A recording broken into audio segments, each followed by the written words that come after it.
but I'm holding on in order to stay around in a life terribly imbalance. For it is nature's way until judgment day. Weakness ain't got a chance. Playing some cause I realize the price little one must pay to keep the big one in paradise. This torment and misery all day. Destruction of the weak is nature's plan.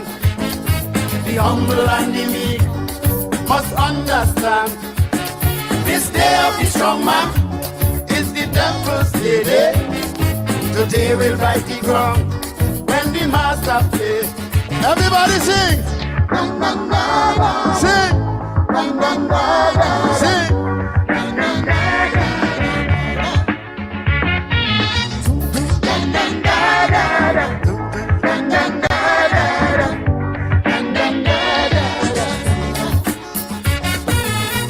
As long as you have the cash and all your strings are done, you are not but living in heaven. There's nothing for thee for or as evermore. Life in a lion's den,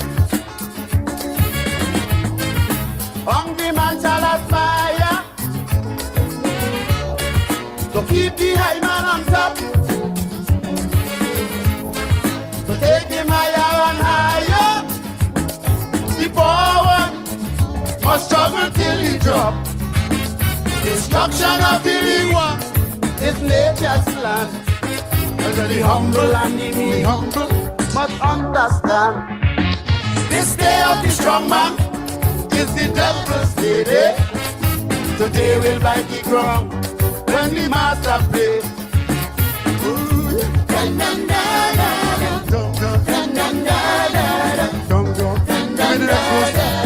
Give me so. Dun dun da da, keep it there. Dun dun da da da. Hear me now. Today is punctual. Nature will somersault, bringing sudden death to this wild place.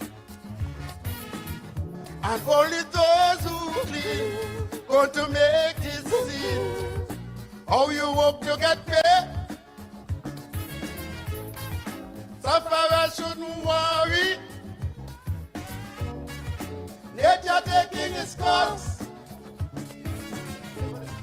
Tomorrow you may be happy. Just hold on. If you let go, you lost. This chucky bit is nature's land. I said the humble must understand. This day of the strong man is the devil's headache. Today will bite the ground. When the master play, bring me in one more. Yeah, dum dum dum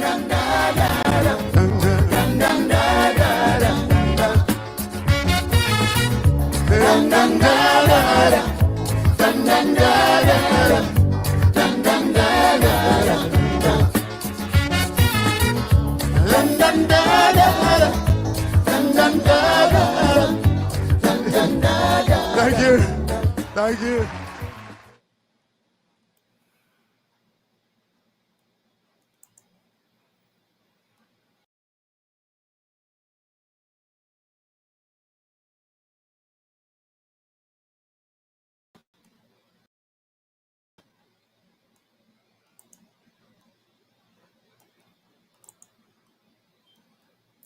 Well, good evening to you and welcome to today's edition of Politics 101.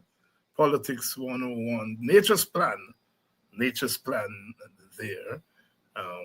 Johnny King out of Trinidad. Distinguished between Johnny King of Trinidad, Nature's Plan, and John King, who sang one of our national anthems in Guyana.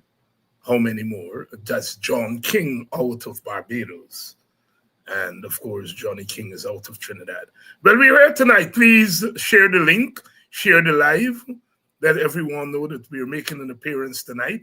I know that we have been very choppy with our appearances in recent weeks. Lots of stuff happening, but we are straightening them out. Other appointments. You're on the ground. You're asked to do other things that keep you away from coming on every night. And for the past week or so, I have been heavily involved in the wider Caribbean. As you know, our Caribbean has now become a theater of war. The United States has been beefing up troops in the Caribbean, ostensibly fighting against drug smuggling in our region. Some say it's more than the fight against drug smuggling. It's a pretext to invade Venezuela. And of course, that brings with it a lot of complexities in our region. It's not straightforward. The United States has asked Grenada to install military equipment there to help in that fight against drugs, or as some would say, the pretext for invasion. And so that's a big debate in the Caribbean. And I have been very much part of that, appearing on a number of programs across the region, in St. Vincent, in Antigua, in Grenada itself. And so it has taken me away from Politics 101. And, sometimes I have a little noise where I am here, trying to balance things and so on. But we are wrong. We are not gone. If I had wings like a dove, I would, of course, fly away. But since I don't have wings, I gotta stay and sing. I gotta stay and sing. You all know that thing. If I had wings like a dove, I would fly away. And since I have no wings, I've got to sing. So we've got to stay here and do the work, do God's work. And of course, it is indeed God's work. It's our work. And it's God's work. But God helps those who help themselves. So we've got to do what we have to do. But we're here tonight. And there's a lot to talk about, and we are going to try to see how much we can get to tonight. So please share the link.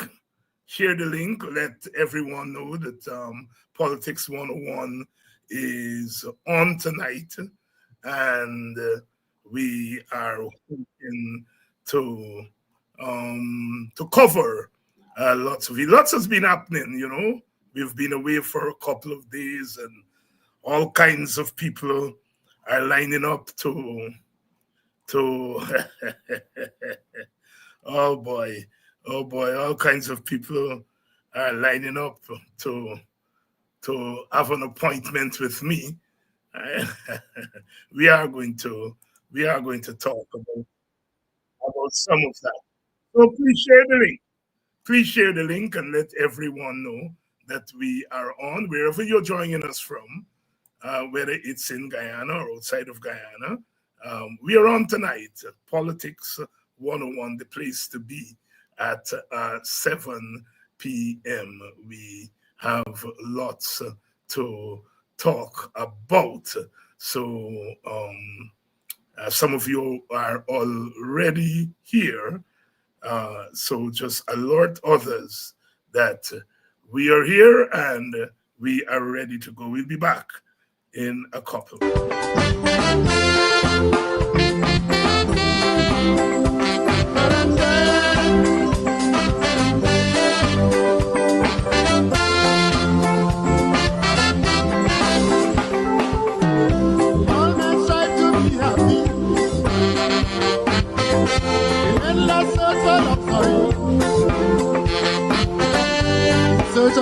constant happiness, the human mind wouldn't rest.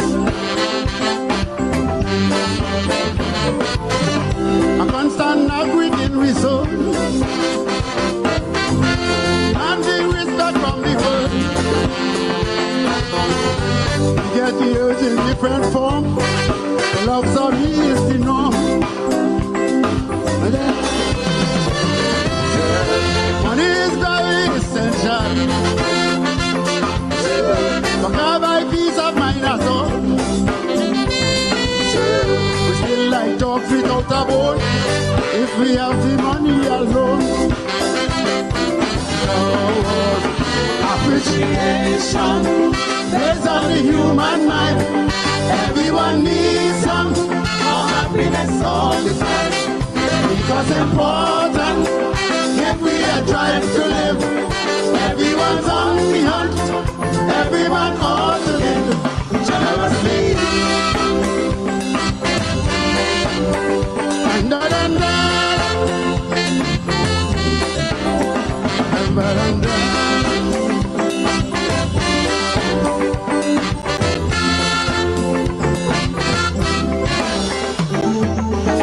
the feeling has no barrier.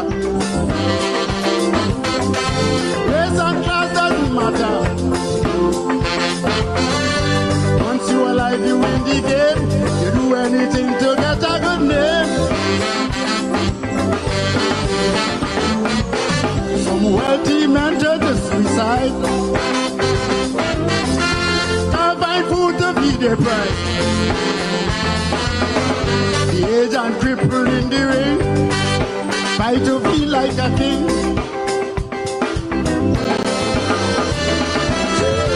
Children become delinquents. Lack of love from their parents. That's why appreciation is most important to man. And I know appreciation based on the human mind. Everyone needs some more happiness. Because important if we are trying to live. Everyone's on the hunt. Everyone ought to live generously.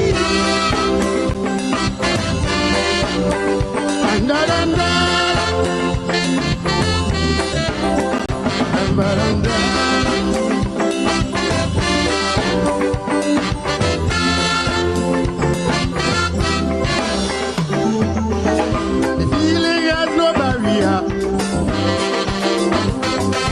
Race and class doesn't matter. Once you're alive, you win the game. You do anything to get a good name. Some wealthy men turn to suicide. Can't find food to feed their pride. The aged and crippled in the rain fight to feel like a king.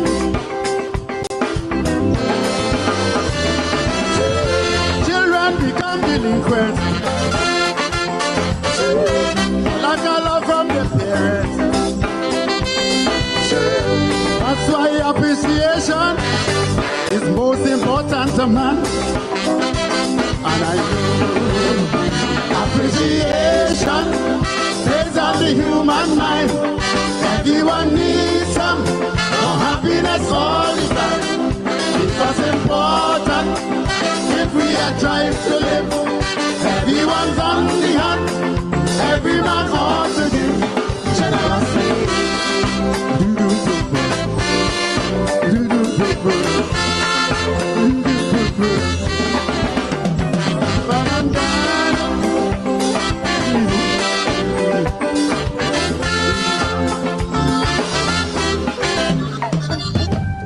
Our deepest craving is common.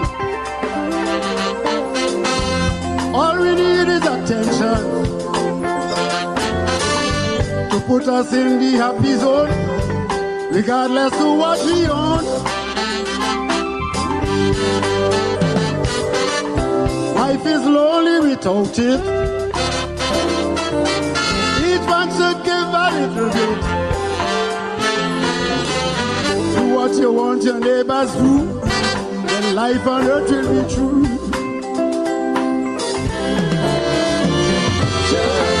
Take a tip from the scripture. Appreciate one another. Share your love and make him whole. For total peace in the world. Everybody sing with me. Sing with me. Sing with me. Appreciation brings down the human mind. Everyone needs some for happiness all the time. Because important. Strive to live. Everyone's on the hunt.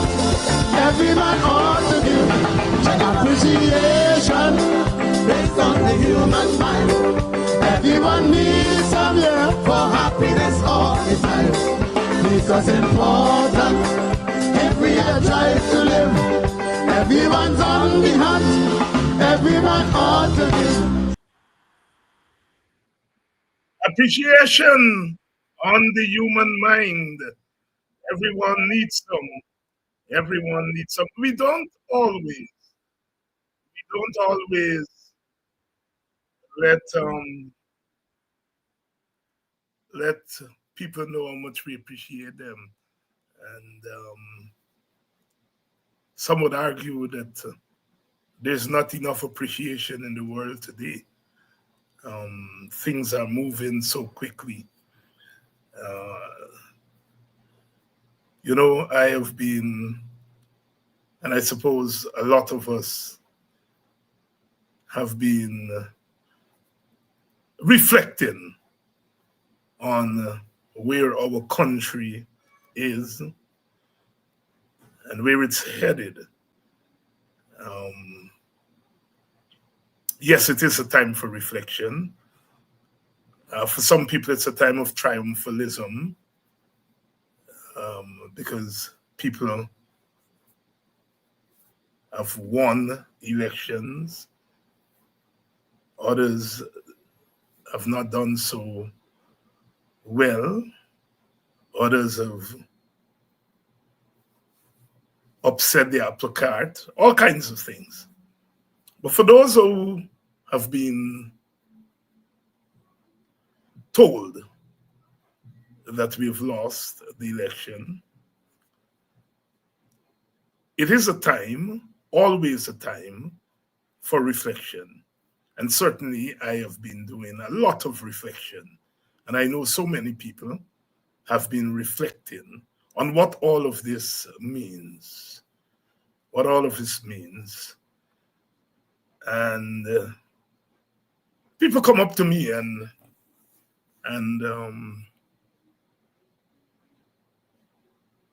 reflect, There's a running joke at the bottom station where I live here. Well, it was always line top. Because I take the time some afternoons to go out and sit down in front there as the traffic is meandering. Traffic is very slow. And so I would go out there and chat with some of the people who are selling in front here, and people are passing and stuff.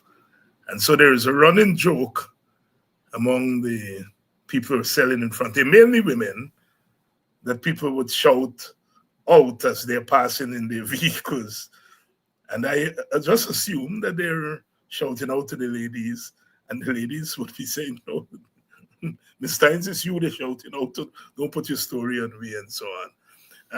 So people pass, and our country is a small country, and you're in the public space, and people recognize you, and people shout out to me all the time as they're passing through the village.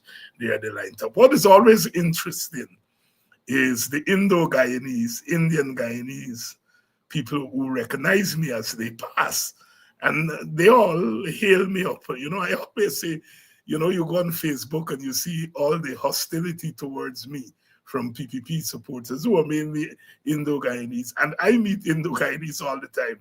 And they're very, very warm to me and so forth. Some of them indicate, well, we are there on your side, but we're there with you. And so like this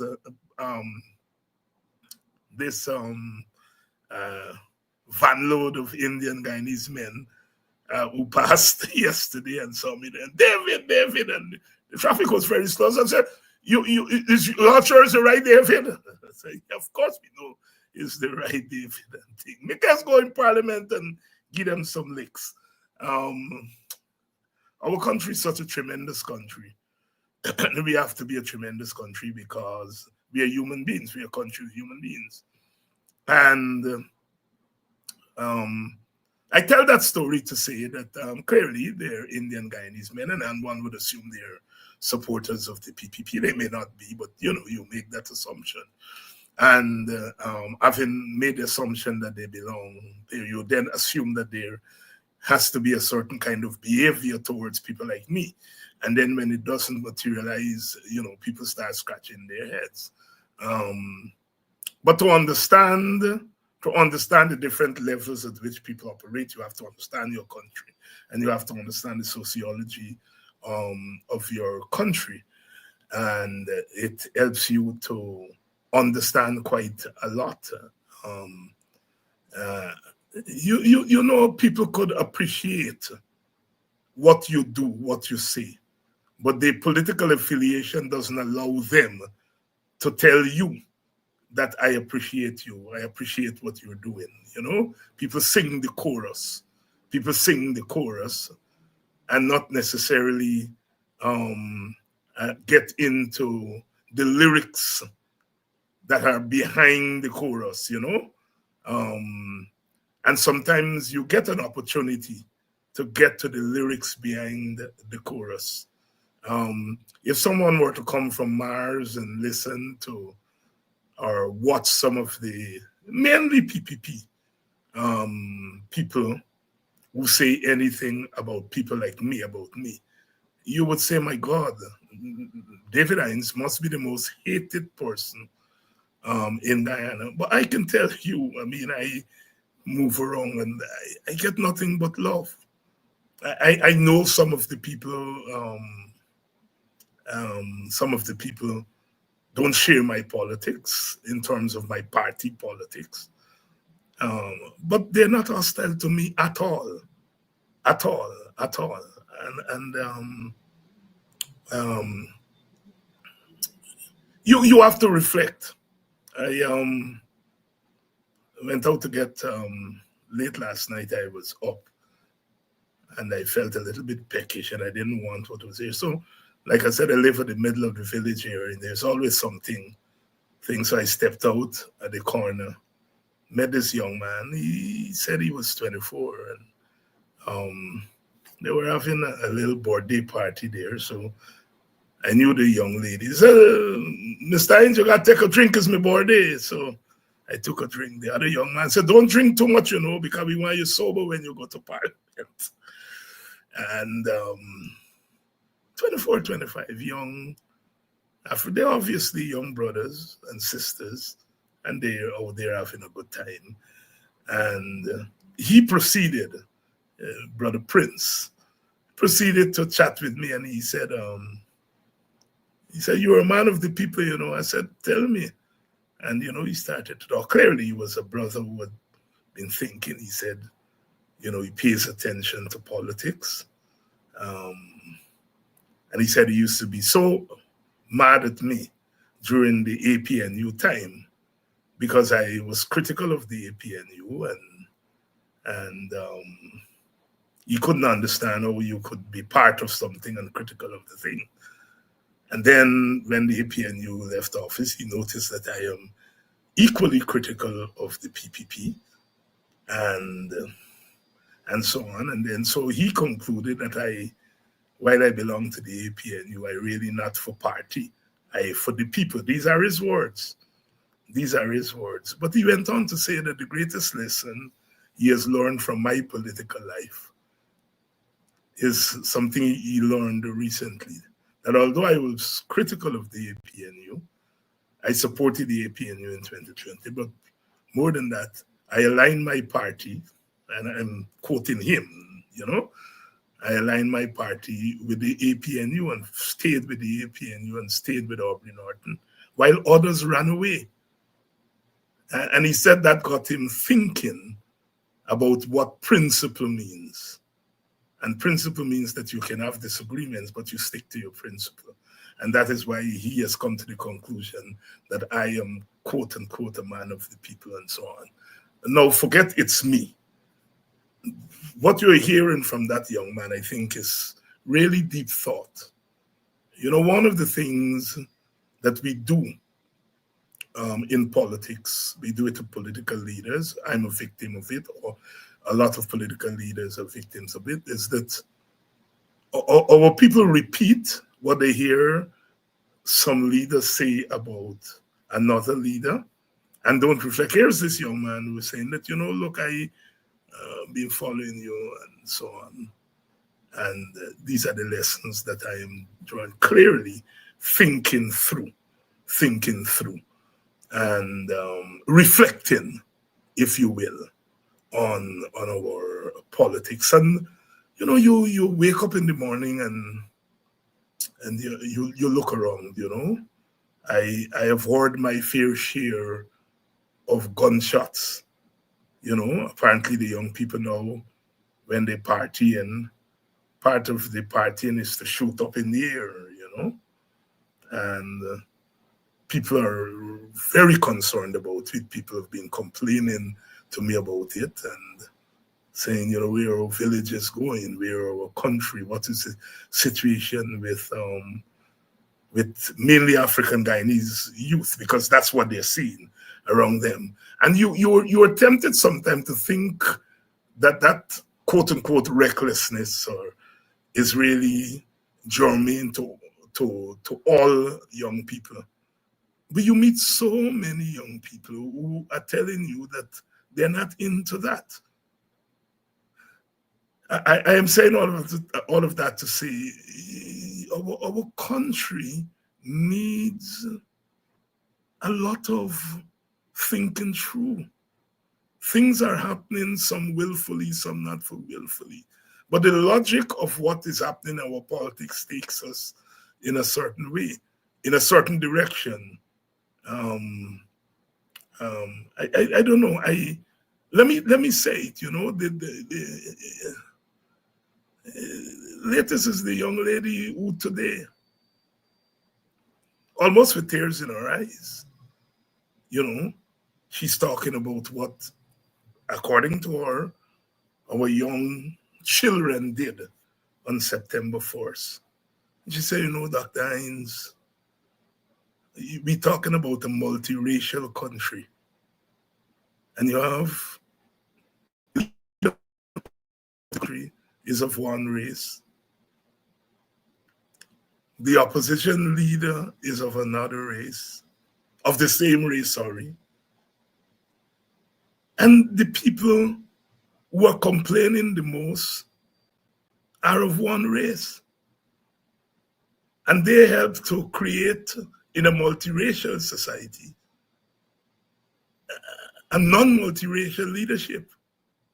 And you know, it's there. I know it. I know what she's saying. But to hear it come from her in such a graphic way, you know, you see, the point is that, as I have said here many times before, you know, if Indian people vote for an African leader, African people vote for an Indian leader, and Amerindian people vote for an African or an Indian leader, as they've always done, you know, there's no big deal about that, in the sense that people should lose sleep over it. In normal circumstances, they shouldn't. In normal circumstances, nobody should be losing sleep over the fact that the two top leaders of a country are of one ethnic group. But look at Guyana, as the young woman was pointing out to me. Look at Guyana, a multi-ethnic society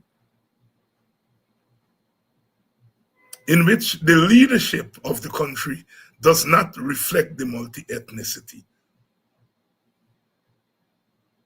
And that is the essence of the question. It is not who votes for who of one race and who vote for who of another race. It is when all of that is said and done, and you then look up, and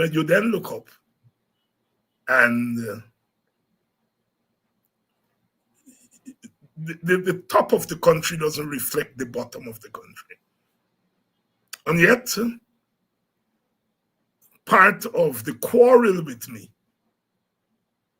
is that I dare to point it out. Tonight I'm pointing out what people are pointing out to me. But at the end of the day, I have to take responsibility because I'm reporting it. And part of the quarrel with me is that I ground my politics in that schizophrenia, in that inequality, that if you're African Guyanese and you look up to the top of your country, you see the top political leader, the president, vice president, are of one ethnicity that's not yours. The opposition leader is of one ethnicity that's not yours. The top of the business sector is of one ethnicity, not yours. And when you look up and you see that, you ask your country, you ask yourself, is this country reflective of me? Well, for a lot of people, on a lot of our Indo-Guyanese brethren, both in the PPP and outside of PPP, that's okay. Because they wake up in the morning and they see, Martin Carter said, you wake up in the morning, you look for birds and sunlight, and they wake up in the morning and they look up the top leaders are like them. So they have the luxury of not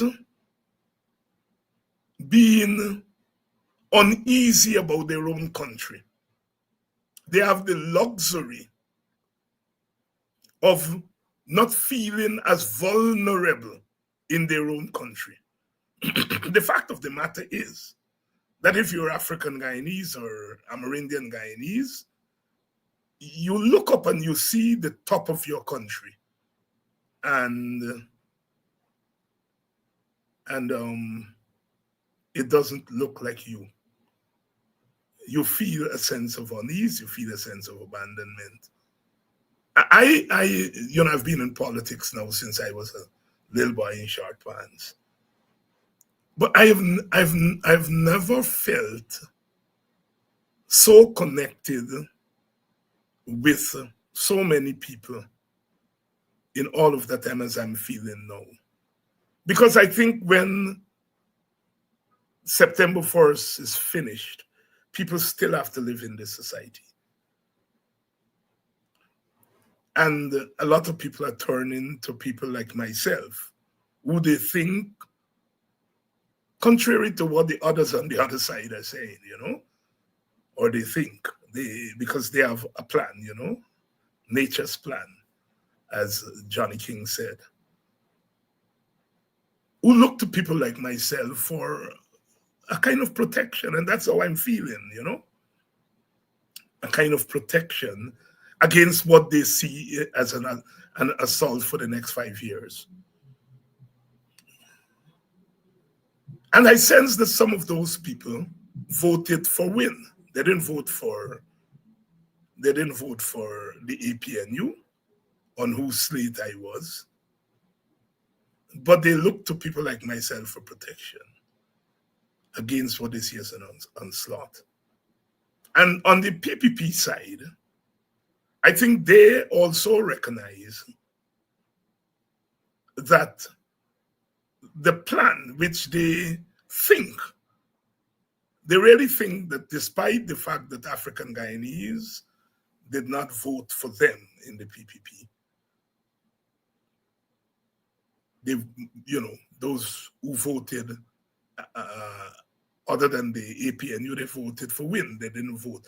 But in their head, they see that as a victory for them, that their objective is always to break up and divide African Guyanese if they succeed to break up the PNC. And they feel that they've made tremendous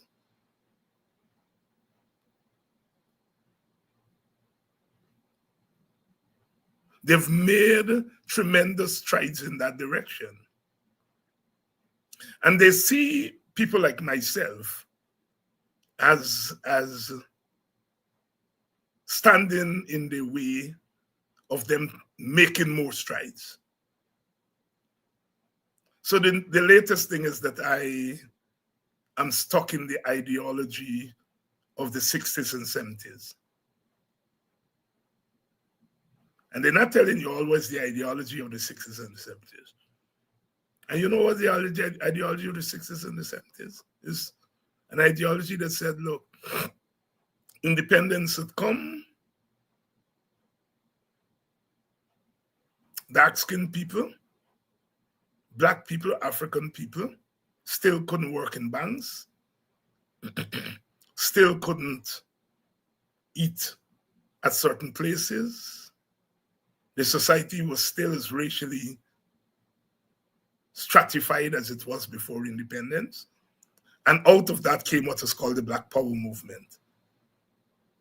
That is the ideology they say that I'm stuck in.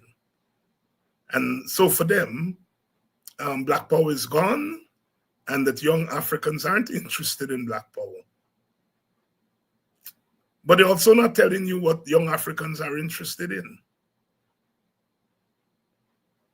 One fellow, Rafidev, went to the point of saying, you know, David Hinds always say he went to school. Well, a young African Guyanese not thinking about that. They're not thinking about your big words. So he's saying that young African Guyanese not interested in school. And so when David Hinds said he went to school, they vote against that. My goodness. So they're not interested in people like me who went to school, according to Rafidev, who's the ideologue, the Indian rights ideologue. They're not interested in my big words. There is a way in which the other side has made assumptions about Black people, and they feel that these elections have vindicated their assumptions. So when I argue that not much has shifted in these elections, they say that I'm stuck in an ideology of the past. They want me out of the way. And people like me, because I'm not alone. I'm not alone. There are people who are speaking out just like me.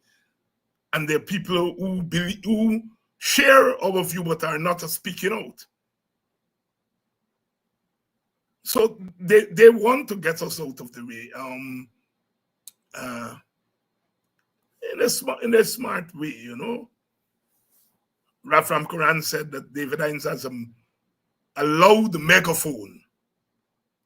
Now what he's saying is David Hinds and people like David Hinds have some influence in the African Guyanese community and Guyana at large. But they can't say that. To say that is to defeat what they say. So he said David Hinds has a loud megaphone. Not a microphone, not a megaphone. A megaphone is a loud thing, but he said loud. And in a sense, he's admitting that we do have a voice in this country.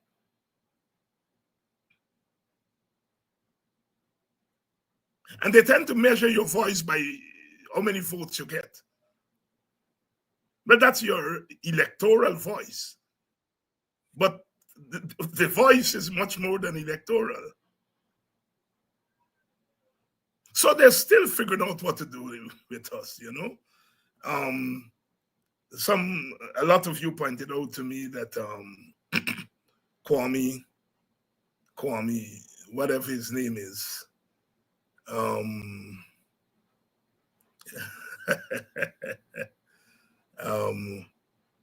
write something about me and my failed ideology or old ideology. When you're heading to sit down, you lap up here. So Rafi Def say that my ideology in the past. So Kwame apparently read Rafi Def and he wanted to emulate Rafi Def. So he did something with AI. I understand. People expect me to answer Kwame. So when they told me, I said Kwame who? And they said Kwame Mackay. And my first response was, oh, if that chap were alive, he would be a sorry chap. That's my only response to Kwame. If he were alive, he'll be a sorry chap. For those of you who don't get what I'm saying, them little children in the village will say, you ask them or somebody say, oh, there's a dead man. Kwame is a dead man. If he were alive, he would be sorry. He'd be a sorry chap. Look, there is a long line, maybe made up of thousands, who are obsessed with David Hines and my politics and so on. That is understood. There's a long line. And I can't get to them. Kwame's at the way back of that line, in the back bench. And I'll probably get to Kwame in 2060. Today, this is what, 2025? I'll get to Kwame in 2060. You all leave Kwame alone. Leave Kwame alone. But it is representative of, they've won the election. The elections were probably free, but not fair. So they've won an election that wasn't fair. And if you win an election that wasn't fair, then you haven't won, right? And that may be too complex for some people to understand. Some people on the other side, Good evening to all of you. Please share the link. I know I have not been on quite often recently, and a convergence of reasons. Having some other things to do. I'm still an analyst of Caribbean politics, so there's a lot that's happening in the wider Caribbean, and I'm being asked to appear in programs. I've shared a couple of those programs on our page, our Politics 101 page. Some of you would have the chance there of viewing some of that. So I've been pulled left, right, and center sometimes. Our course on Pan-Africanism begins on the 1st of November, Saturday, the 1st of November. Enrollment is still going on. A lot of you have registered already. Yes, I think the information is running there at the bottom of the screen. So please make sure that you enroll for our course on Pan-Africanism. It's going to be running for 7 weeks, I think. And we are going to be learning a lot about Pan-Africanism as ideology, Pan-Africanism as movement. And so we have that kind of work to do. Good evening to you. Good evening to those of you who are in Buxton. Good evening to you. My friend Colin Burke, who is visiting from Canada. Good evening to you, my brother.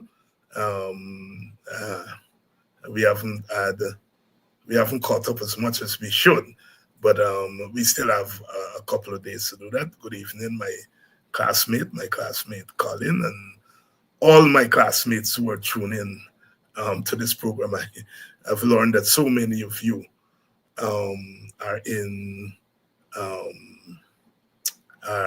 tuning in to our programs, it's always good. You know, at the end of the day, you part of what you are is what you have been, the people that you have grown up with, the people that you went to school with, and so forth. Good evening. Good evening to all of you. Good evening to my to my friends, my crew, because yeah, everybody's friend, you know. But you know, the people who I roll with, as you all would say, as we would say in GT Prairie. Good evening to all of you, my Mojo and Scooge and Turkey and Nikki and Malika and and Orta and the wider crew. And the wider crew. Good evening to you all. You all leading me astray. But I taking the leading astray. The question everybody has been asking is, when are they going to call Parliament? And as you know, they have up until November 3rd constitutionally to do so. And there have been all kinds of speculation as to why they have not called Parliament yet. People are linking it to the Mohammed thing and so forth. But we are waiting on them. I can tell you that on the APNU side, we have been caucusing.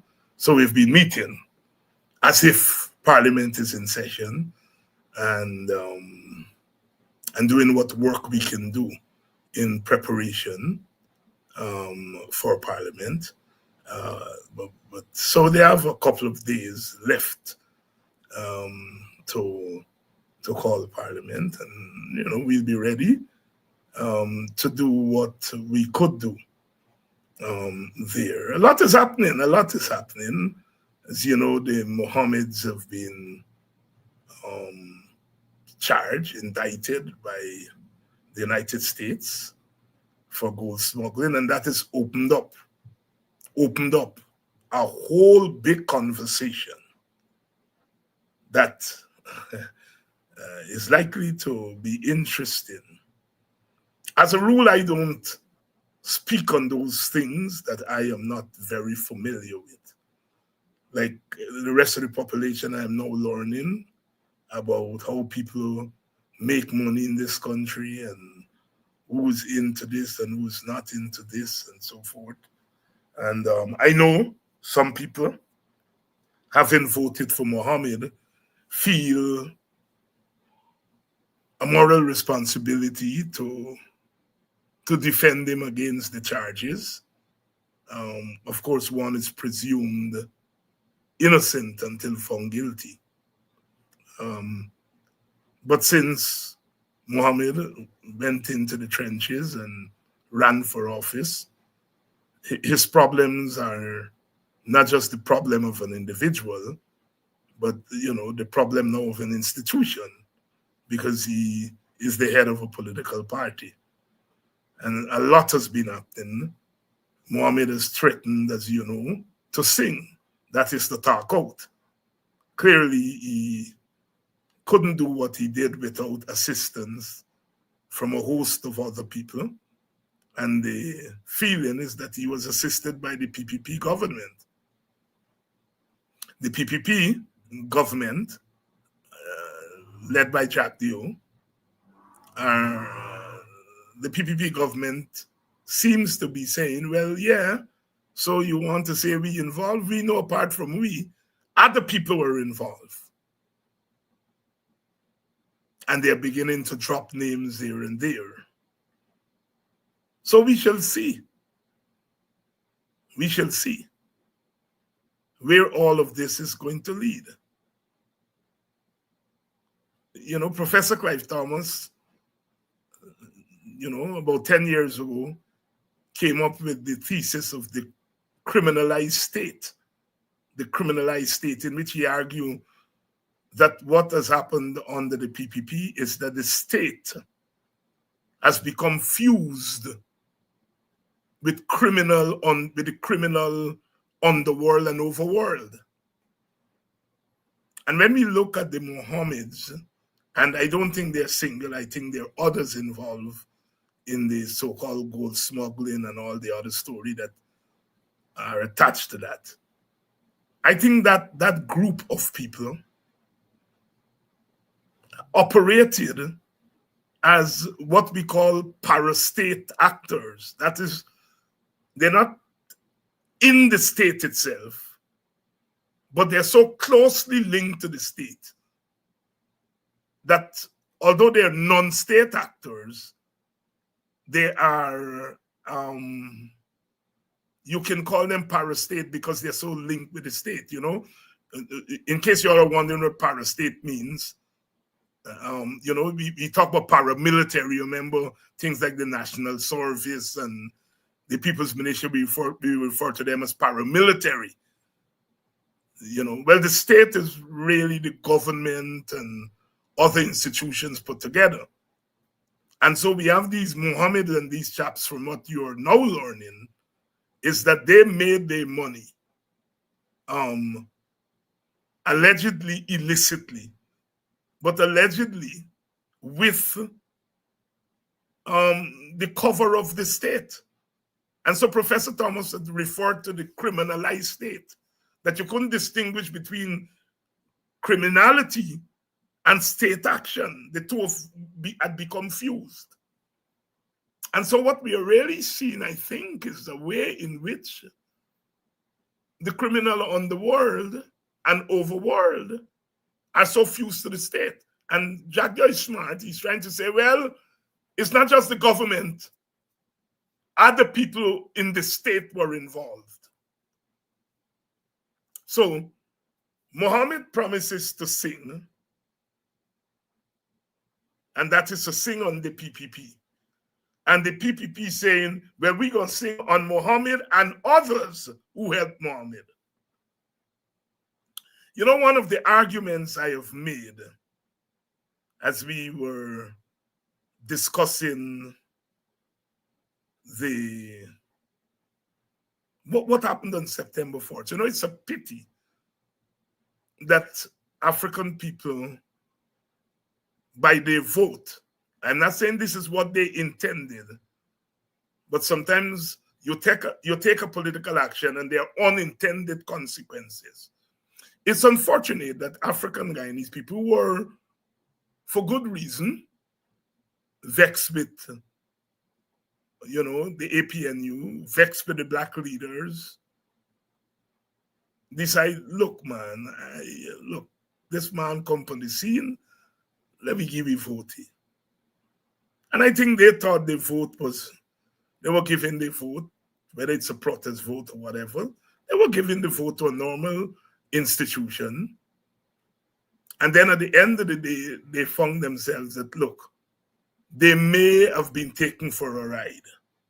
That this man knew that he had his problems, his legal problems. And so he got into politics as a way of trying to get out of the legal problem. That is a thesis that a lot of people are advancing. And it's unfortunate that, as I said, black people were manipulated. And that's unfortunate when you manipulate people like that. So, for example, had the Americans brought the indictments before the election, would Muhammad have still run for president? Would there have still been a win? And even if he had run for president, would he have would he have gotten as many votes as he got? These are all questions that one can ask now. We may never know the answer to those questions. And so in that sense, there's a possibility that the people who voted for Muhammad, not just African Guyanese, but Amerindian Guyanese, might have been manipulated. Not manipulated by Muhammad only, but manipulated by those who were close to him or those who had an interest in him.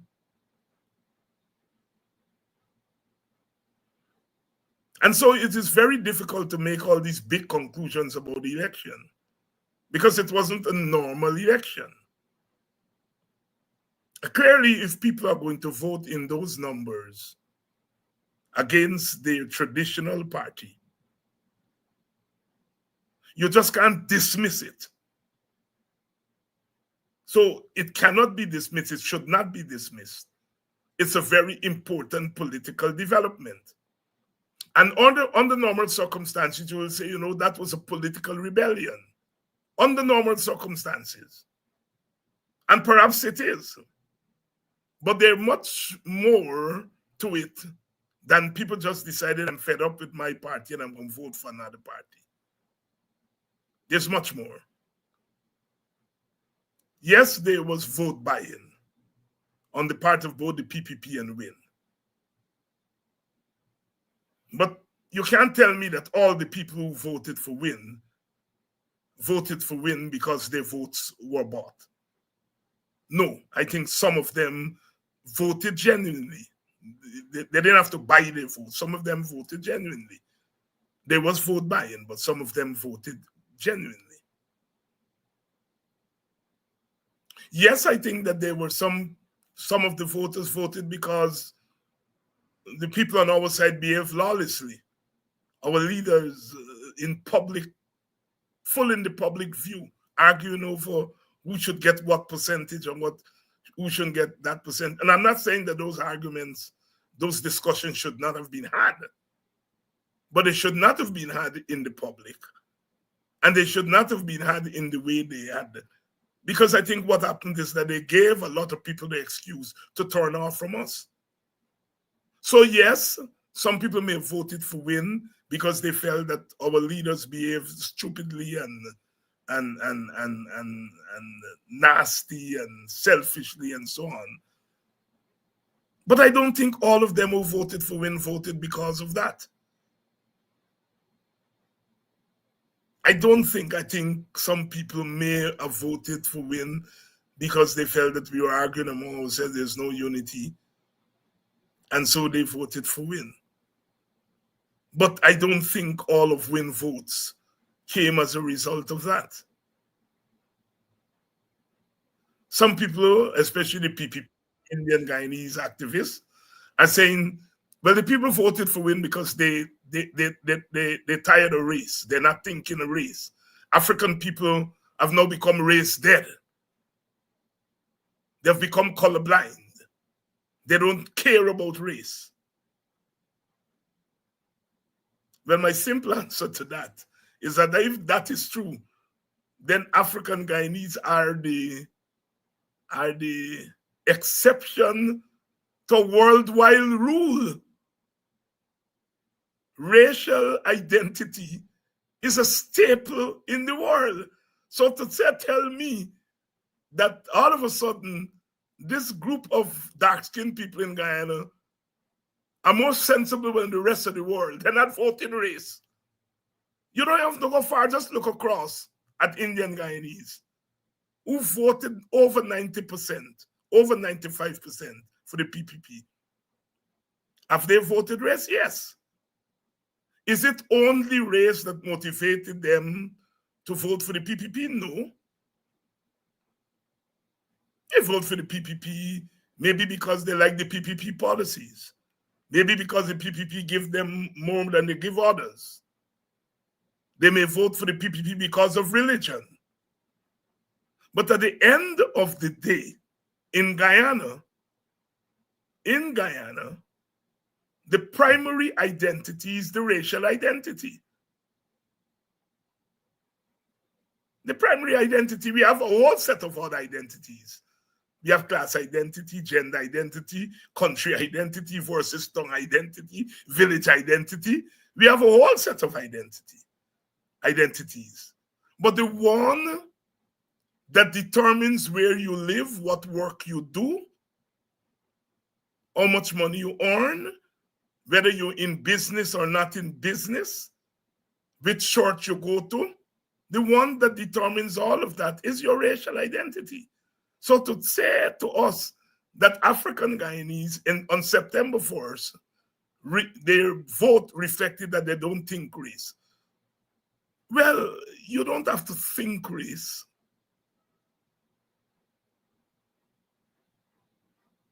race defines most of who you are. So whether you say, I think race or I don't think, is immaterial. As what people say, you not think race, but race I think you.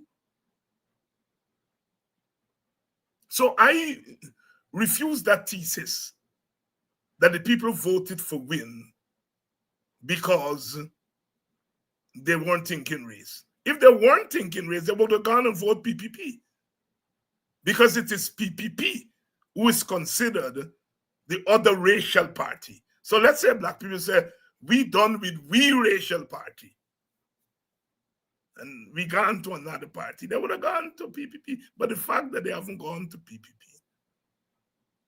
shows that they're still aware of race. So it can't be that all the African people who voted for Win voted for them because they don't care about race.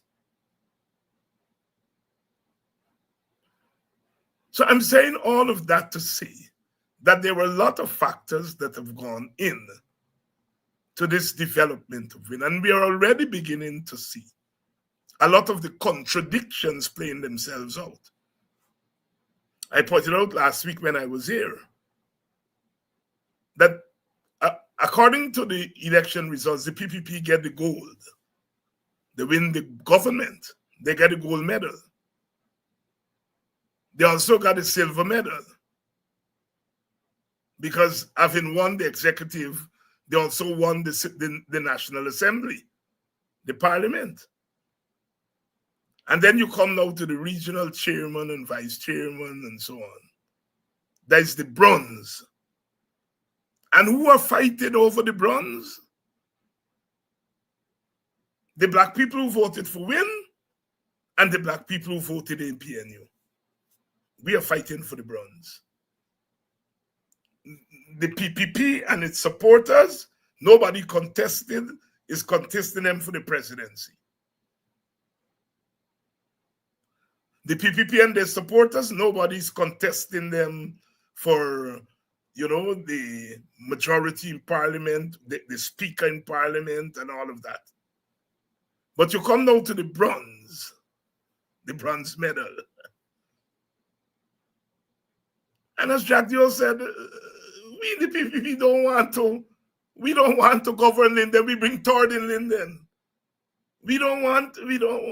Basically, what he said is, all you fight, man. All you fight. Black people in Win and black people in the APNU.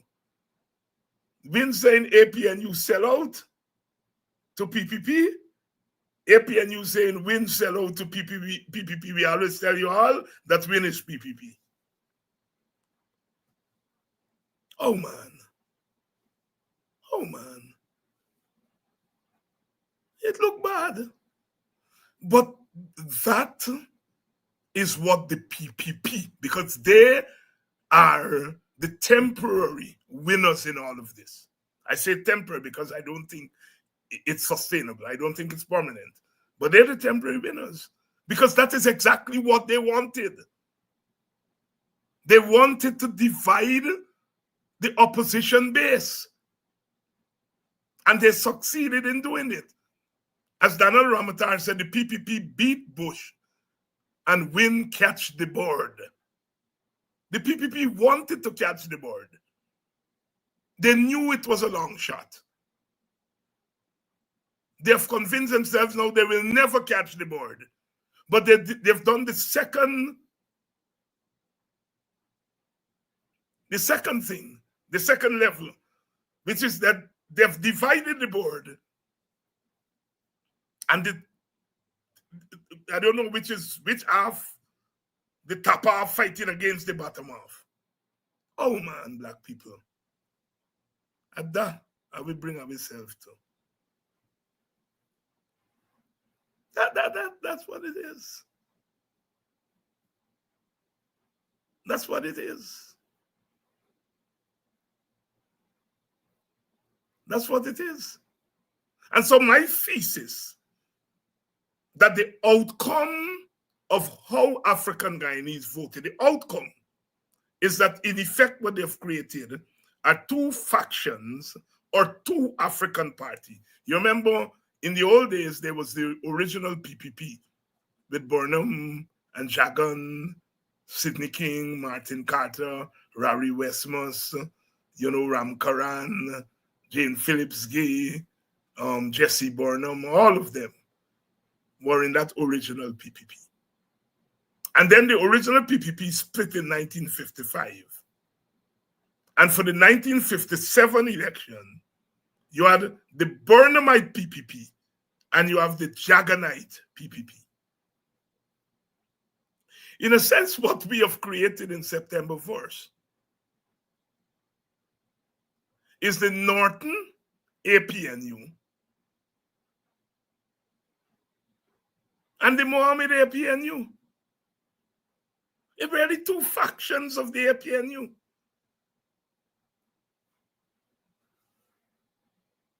Like I said, we have been there before. In 57 there wasn't PNC and PPP. It was Burnham PPP and Jaganite PPP. And that's not how we went into the September 1st election, but the outcome of the African vote. As really now we can look at the two factions and say one is a northern faction of the APNU and the other one is a Mohammed faction of the APNU.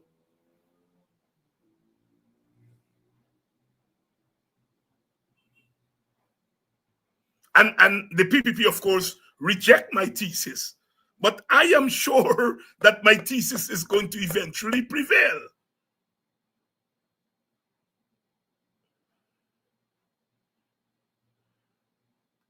I do think you can never be sure of these things because you cannot predict human behavior. And so it is difficult to predict political behavior because, the people who are on the political stage are human beings. But from where I am sitting and my understanding of history, is that the Mohammed faction of the APNU is not going to last. I don't think it will last. But for now, it's here. Even if Mohammed were to be taken to America to face his trial and so the party would be left, they would be left with 16 seats in parliament. You can't take that away from them. You may be able to take Mohammed away, but you're not going to be able to take away the 16 seats in parliament. But we still live in what we call a leaderless society, where people tend to, the leader is very important. And clearly, that vote for win was really a vote for Mohammed, I think. No, I may be wrong. But I think it's partly a vote for Mohammed. So if you take Mohammed out of the equation, you're taking a very important aspect of the win phenomenon away.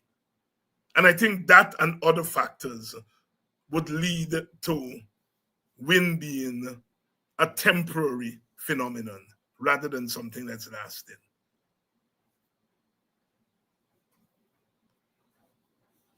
And so, but we still have to deal with the reality of what is before us. Now, I understand that a lot of the people who voted for win, especially the younger people, are saying they're voting for change. Good.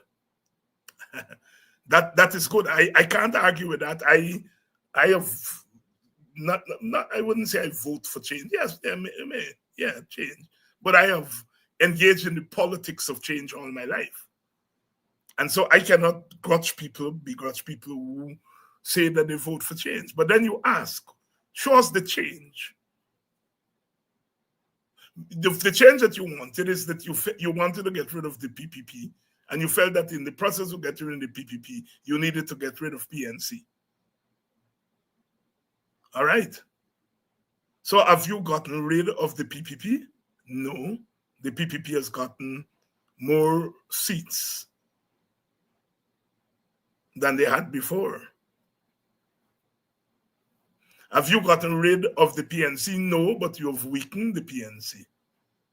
So maybe the only change you voted for was the weakening of the PNC. And the weakening of the PNC means you weaken yourself. So the change that you end up voting for, I don't think that people start off by saying, I am voting only for the weakening of the PNC. I think people really thought they were voting for a change in the system where you get rid of the PPP, you weaken and probably get rid of the PNC, and so on. But at the end of the day, look what the outcome is. The outcome is a strengthening of the PPP, a weakening of the PNC. And where does that leave Black people? It leaves Black people weaker than they were. Now, those of us who didn't vote for Win would say it's unkind that some of us destroy all of us politically. But that's how politics operates sometimes. But I think those our people who voted for Win have to hear this message. I've said here, the vote is both individual, but it's also collective. The vote was not won by us as individuals. It was won by us as a collection of individuals. And so when people see the only function of the vote in individual terms, they're missing the mark. You know, you could feel that it's your right to shoot up a squib in the air. But when that squib comes down and threatens to burn down people's house in the community, there's a collision there between your individual action and the collective outcome of your individual action. There's a collision there between freedom and order. That you have the freedom to vote for whoever you want to vote for. But if the outcome of your vote is the weakening of your collective, then you have to deal with that. And I am saying here that the outcome of the electoral action of Indian Guyanese in 2025 helped to hold Indian solidarity together and to hold the Indian community as a racial community together, intact. They don't have to deal with any bellyache. They don't have to argue with any other party about anything. Their people voted for them. As I said, the Indian vote was not just a racial vote. There are things that I'm sure Indian people like about PPP policy. If you're Indian, you like the fact that the stadiums are being built in your community. You're going to make money. If you're Indian, you like the fact that your roads are being done very well. Why not? If you're Indian, you like the fact that you are still insulated for the most part from police extrajudicial killing. And why not? So if you think that the PPP in power is ensuring those things for you, what you are doing is that you are fusing your racial interests with your economic interests. You're fusing your racial and economic interests. If you feel that under the PPP sugar workers, who are mostly East Indians, are likely to get better pay, that the PPP is more likely to keep Gaisuko going despite its drain on the economy, then it means that you are fusing your economic interests with your racial interests. That is what Indian Guyanese have done. They've fused their economic interests with their racial interests. And you may say, well, Dr. Hines, which part is racial and which part is economic? You can't tell because the thing is fused. But what you know that there are two factors in there. So your economic interest is your class interest. And then your racial interest. And you can never tell what percentage is racial and what percentage is economic, but you know the two are fused together. You come now to the African Guyanese community and to some extent the Amerindian community.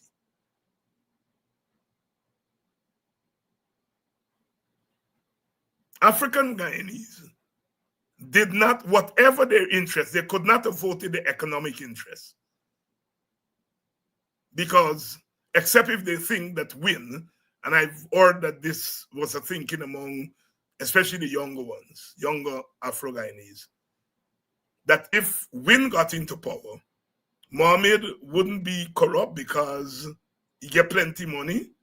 He already has a heart of gold in that he share out house and money to people. So if he got into government, he would take that same praxis into government. And so the poor will get more from Mohammed because they got more from him as a civilian. And if he gets in, I understand that was a thinking among some people. So let's say that is their economic interest. In the mix of Guyanese politics, it means that the people would have voted their economic expectations as against their racial interests. That is, they didn't fuse, like Indian Guyanese, they didn't fuse their racial interest with their economic expectations. They may have voted more for economic expectations while silencing their racial interests. Well, the economic expectations did not materialize because it could have only been materialized if Win had won. And for Win to have won, you would have had to have Indian votes. He never got the Indian votes, so he didn't win. Black people economic expectations now are gone. And they're racially where they were before. They're still subject, more than likely subject to extrajudicial killing. We had the young lady the other night there, gunfire, robbery, killed. In the African Guyanese communities are still more vulnerable to that scenario of gunplay and everything that comes with being economically poor. That isn't, the vote for Win hasn't ended that. The vote for Win has not ended that. So the thing that characterize your race in Guyana, extrajudicial killing, gun violence, they're all still there.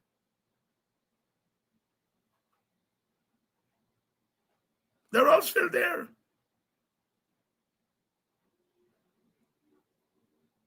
So I think we have to speak in what I am referring to here in a fair way, FAIR, to ourselves. We have to speak in a fair way to ourselves. I'm hearing that so many leaders in the African Guyanese community, some of them, there's a political hatred for Aubrey Norton, I understand. Some of them, it was a class bias against Norton. And I understand all of that combined with them covertly supporting Win. They didn't do it overtly. They weren't on the Win platform. But I understand, there are lots of allegations that lots of them covertly supported Win.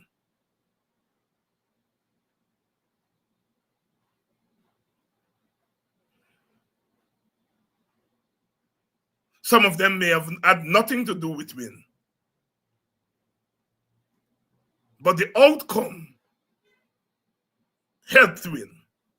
You know what it is to have had an APNU platform that included Amanza Walton,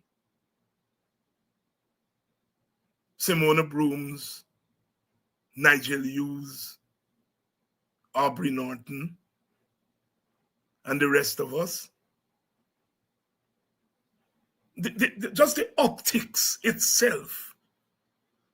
Those people who went to win, who said they went to win because we were fighting and we weren't united, you would have, that kind of platform, that kind of unity would have minimized the space for them to bolt and go away. So I'm saying the fact that we were so fragmented didn't help us, because we brought third, fourth, fifth, and sixth. African-led party bring third, African-led party bring fourth, African-led party bring fifth, African-led party bring sixth. Indian-led party bring first, Indian-led party bring second. So at the level of leadership, we bring third, fourth, fifth, and sixth.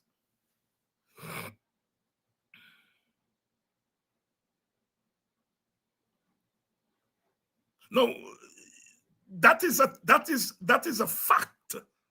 That is not my opinion. That is a fact. That is the truth. You can extrapolate what you want to extrapolate from that. But the truth is that what I stated there is a fact. In a racialized society, Indian-led party bring first, Indian-led party bring second, African-led party bring third, fourth, fifth, and sixth. Amerindian-led party not even in the race. Amerindian-led party not even, they couldn't bring seventh. And people are looking at that.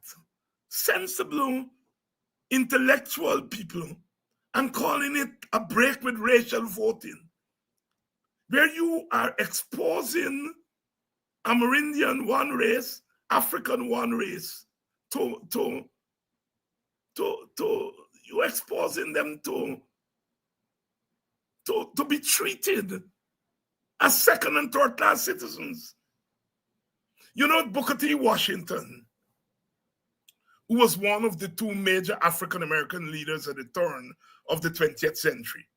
The other one was W.B. Du Bois.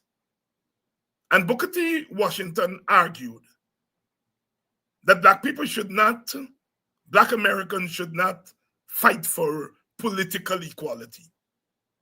What they should do is accept their second-class citizenship. And they should go and learn trade and use the trade to fortify themselves economically.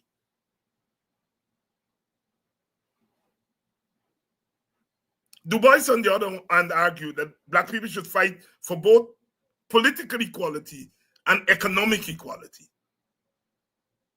And they should not accept their second-class citizenship. That they should try to educate what you call the talented 10 among them, and this talented 10 would come back into the community and help to lift the community. So there were two clear arguments between Du Bois and Booker T. African people accepted part of Booker T's argument. Du Bois himself had no problem with it. And that is to try to develop yourself economically. Booker T. Washington said, do it through trade. And, he set up the Tuskegee Institute and so on. So, he practiced what he preached. The problem with Booker T's thesis was that he wanted that to be done within the context of inequality. And what Du Bois argued is that you may learn trade, you may make a living, but you will not be empowered because you are second-class citizens politically. So some people think that there was a total rejection of Booker T. No, there was a rejection not of his thesis that we should learn a trade and so on. Although that was limited because Du Bois said more than learn trade, you must go to university, you must go to high school. the problem with Booker T's thesis was that he wanted us to do that as second-class citizens. And so what the PPP and others are telling African Guyanese, accept that you are going to get contracts for $10 million. And others are going to, your Indian Guyanese common may get it for 50 million and 100 million and 2 billion. But accept that you're going to get it for 10 million. This is 10 million that you don't have, but accept your 10 million. Don't worry with the fact that others are getting 100 million. Accept your 10 million. They're adopting the Booker T thesis, which is accept your 10 million and accept your second class in that you are worth 10 million and nothing more than 10 million, while others are worth $1 billion or 100 million, 200 million. And so when they curse me and said, David, I don't want black people to get rich, they're being dishonest. I want black people to get rich. But I don't want black people to get rich as second-class citizens, because if you get rich as second-class citizens, you are not really rich. Because if you start off at 10 million and your compatriots start off at 100 million, and then you get a 10% raise, you're getting 10% of 10 million. The other man is getting 10% of 100 million. And so you are reproducing your second-class citizenship politically and economically. You are not being empowered because prices in the market are not determined by your 10 million, because the other side get a bigger buying capacity and the market caters to those with the bigger buying capacity. Don't cater to you. That is why when poor people go in the market, the prices are so high. It's because their money is low, small. The prices are not high for Mohammed. When Mohammed go in the market, he can buy what you want. Price are high for you. And so what they're telling us and what they want me to do is to preach to you all to accept a $2 million, a $10 million, and accept that. Drop your bucket there and accept that. Accept your second-class economic condition and your second-class political condition, which will lead to third-class cultural condition. And so part of the problem with me, they say my ideology is old. Well, I don't care how my ideology. I am not going to tell black people, accept your second-class citizenship, economic and politically. When all of us are earning and all of us have access to $100 million contracts, then we in business. I want black people to get rich. But getting rich as second-class citizens is not rich.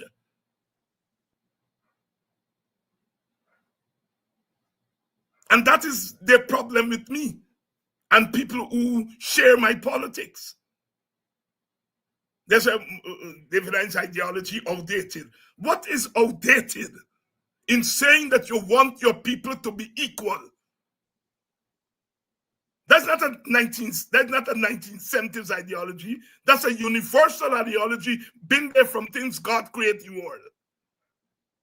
From the time God created the world, he created this world equal and to be equal. And to tell me, because I am trying to say we are not equal today, we are unequal and we want equality, you tell me that's an ideology of the 70s. But I can understand Kwame not knowing that. You know, Kwame is Kwame, right? I don't expect Kwame to understand that.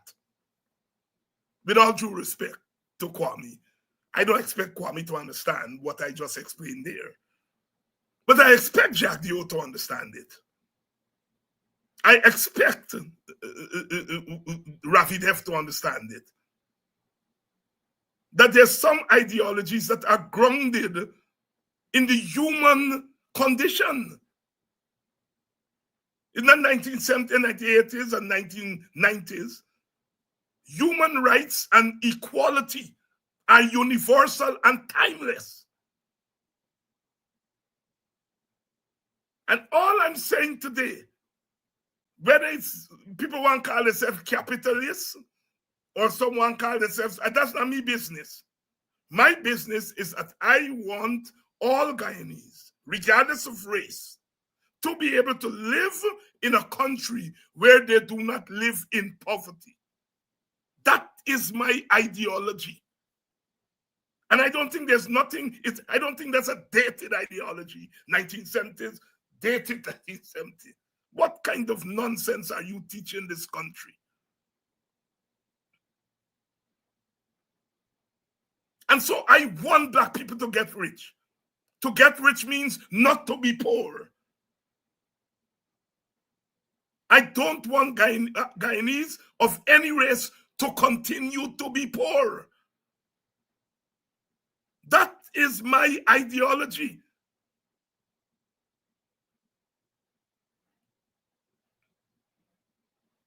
I want African Guyanese to be in the marketplace. They're already in the marketplace. They're already doing the buying and selling. Good evening to my friend Stacy from Anns Grove. So many young women are buying and selling, but they're buying and selling, and they're taking home $40,000, $20,000, $10,000 a day, where other people buying and selling and taking home millions a day, hundreds of thousands per day. That is not important. That's inequality.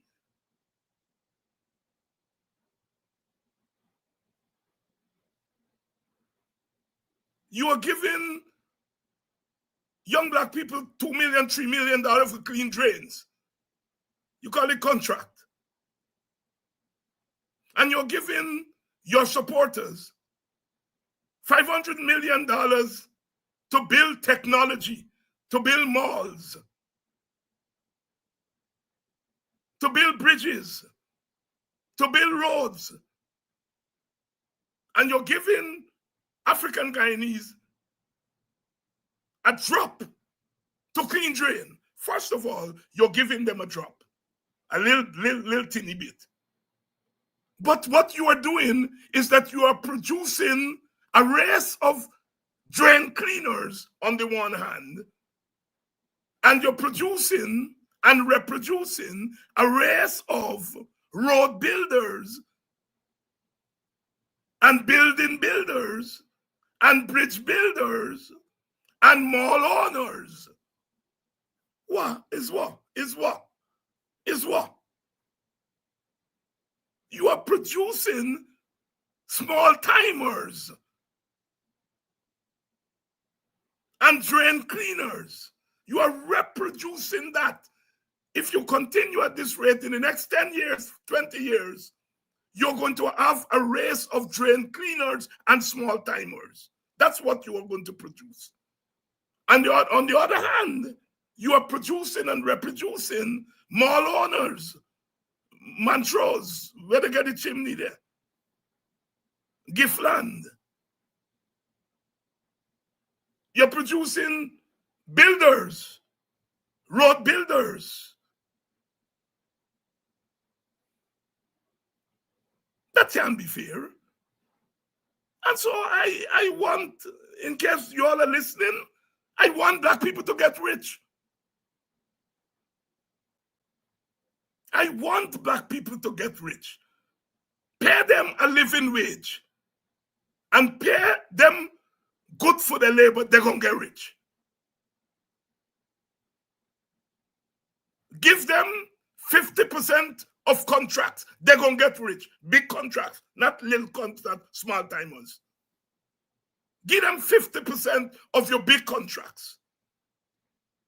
Spend money developing their capital capacity so that when they come for contracts, they get the capital for bill. They don't have that capital now. Their condition does not give them equality of opportunity. Strengthen their condition so that when they go to bid, they're going there with their brothers and sisters of other races, but they're going and bidding as equals. Equal capital.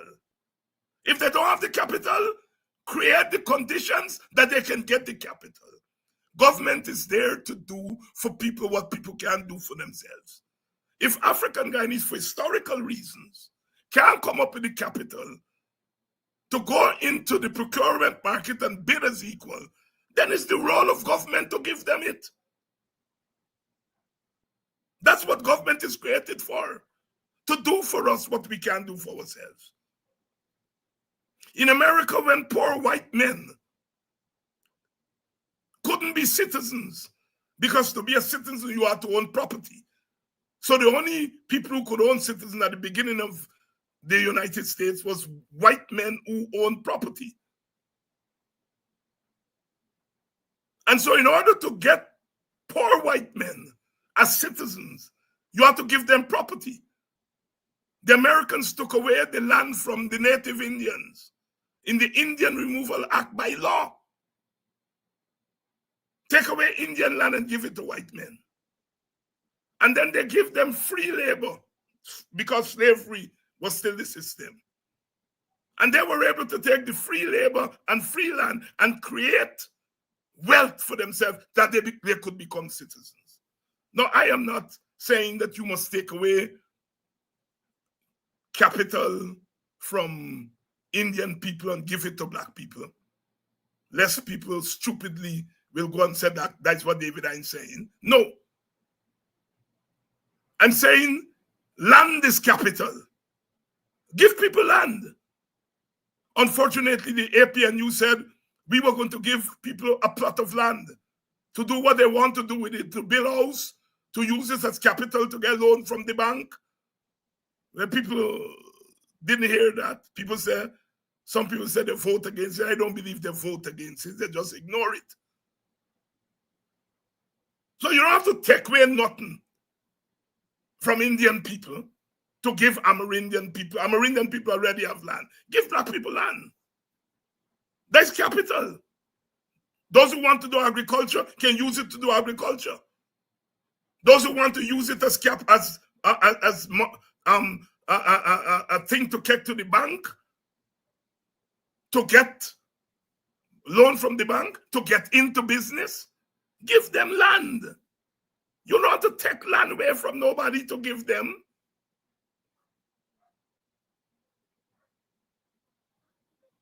Redistribute the resources. And so, yes, the news tonight is that David, I want black people to get rich.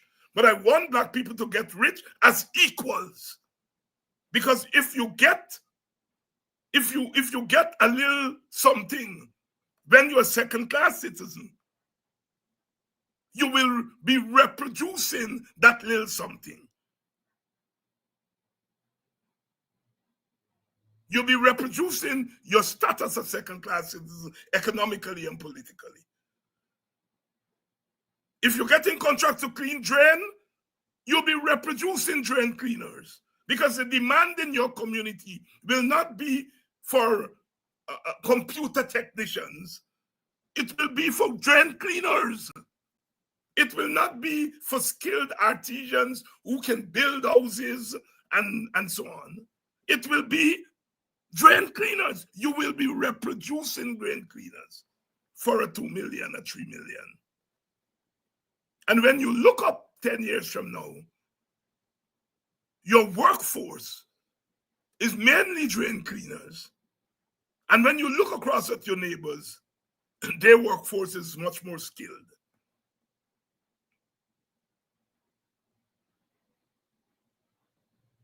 So I'm not going anywhere. My ideology of equality, equal justice, Economic equality is not a dated ideology. It's an ideology that is grounded in human rights, God-given rights, ancestral rights. As I said, I don't expect Kwame. I pity Kwame. When I see Kwame, I will say, Kwame, man, must drive in your lane. You don't come in my lane, man. You know, there's a long line of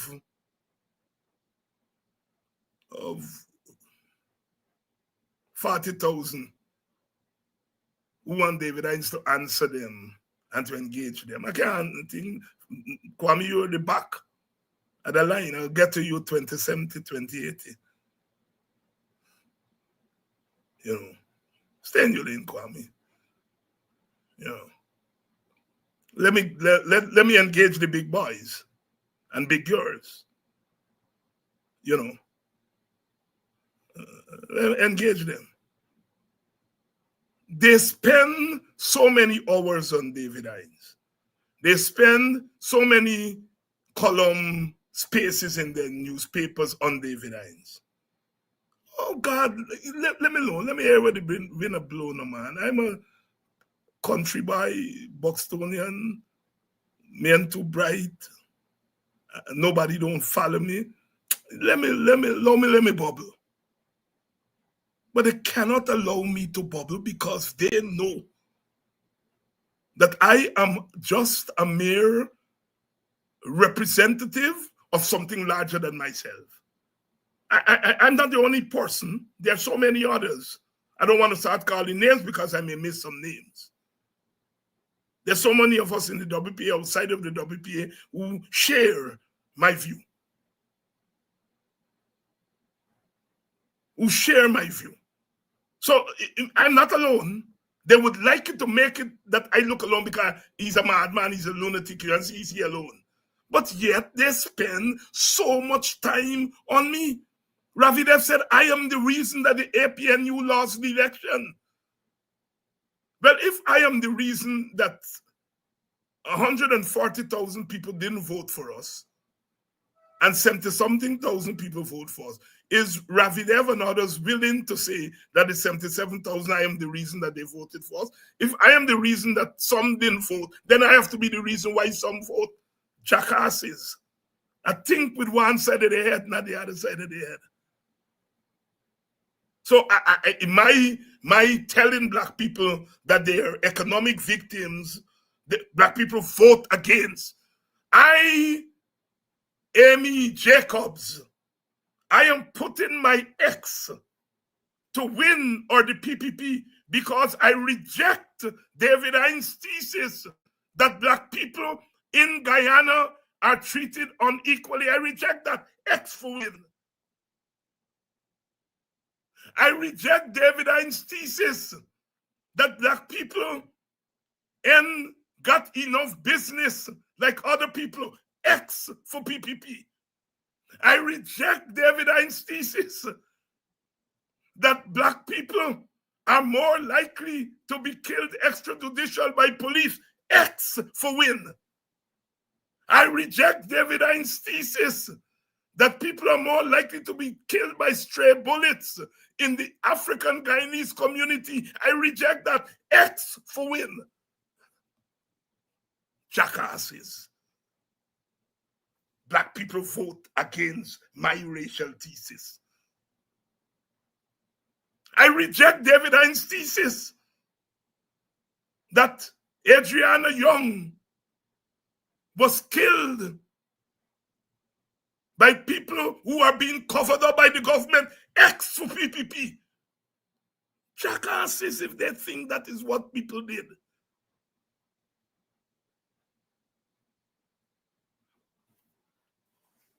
I love you all. As always. I reject David Hines' thesis that he loves his race. X for win. I don't love my race. X for PPP.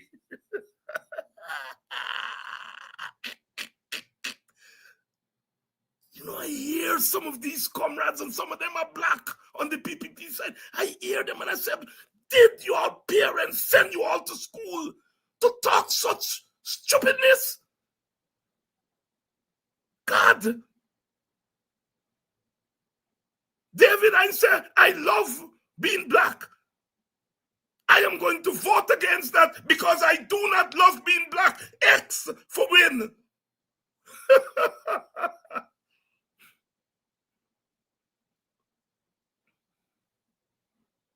David Hine said, don't split the opposition vote. Well, I believe splitting the opposition vote will get us good roads, will get us big money, will get us into government. X for win.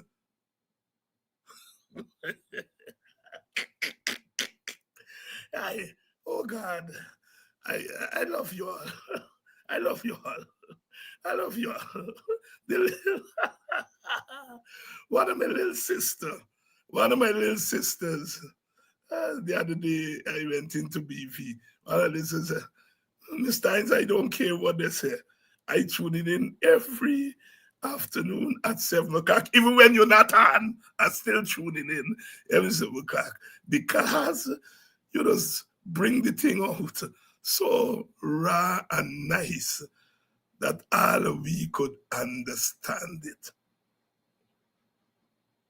Thank you, my little sister. Thank you. Thank you. You know, I mean, not stupid. We are not that stupid, right? I don't mind them challenging me politically because I do challenge them politically. I really don't mind that, right? But the conclusions they're making about a race of people. Hey, Ravi Dev said that David Hines always like to say he been to school, he auntie sent he to school. That young black people not interested in that. Young black people not interested in big words. They're not interested in education. I mean, come on. Ravi, come on. You're too intelligent, first of all. That even if you believe that black people so deranged politically and socially, you're going to say it?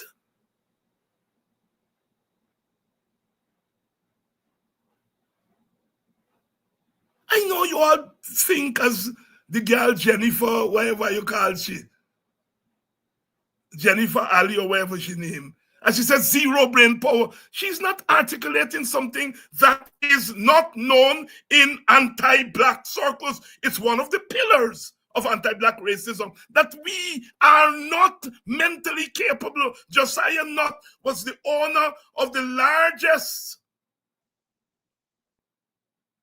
collection of skulls, human skulls, in the 19th century. And he used to measure those skulls. And he came to the conclusion that the brain size of Africans are smaller than the brain size of other races, white people and others.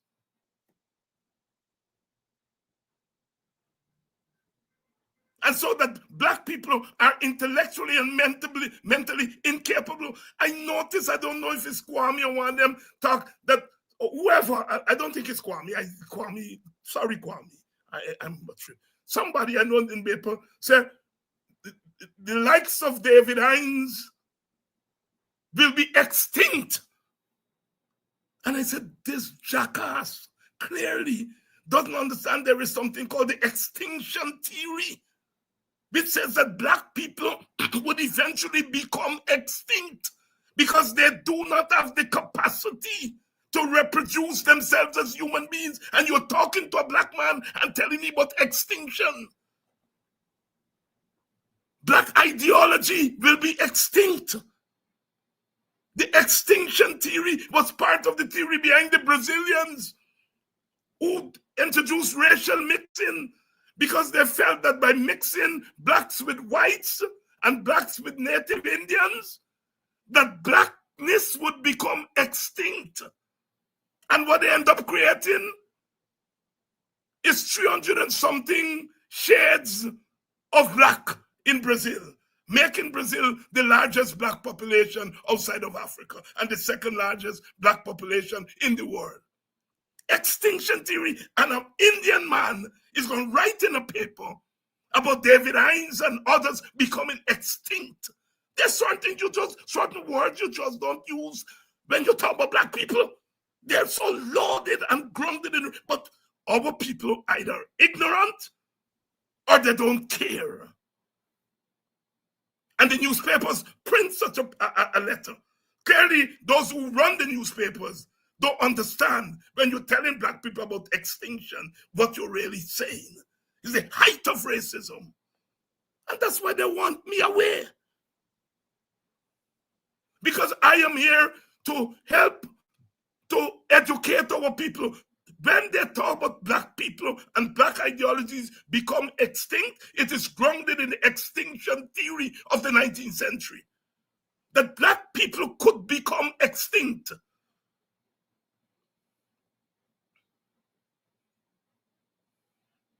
And the newspapers allow that nonsense in Guyana.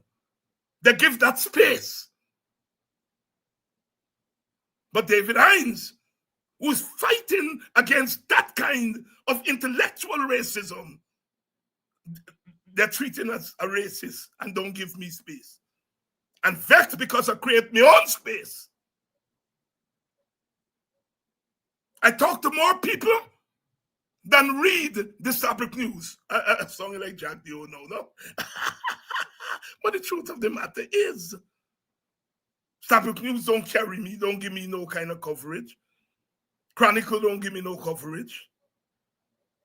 But in a given night, I speak to more people than Chronicle on any given day. I have over 1,100 people now live that I can see. And by the time in the next 2 hours, this will go up to 5,000, 6,000. For Chronicle to sell 6,000 papers, they'll have to sell paper all month. So they don't give me coverage, but they give other people coverage to put black people down and don't give me the opportunity to reply. That is the Guyana that we are living in. And that's why they want to get me out of the way. If I had wings, I would fly. I would fly. Since I have no wings, I gotta sing. I gotta talk. Please enroll for the Pan-African course. Call that number on the screen. And we're going to roll with our course on the 1st of November. We got to keep on keeping on, because as Brother Jesse said, we are somebody. I am somebody. We are people. We're not going to become extinct. We are not going to become extinct. Love is constant, and our love is a true love.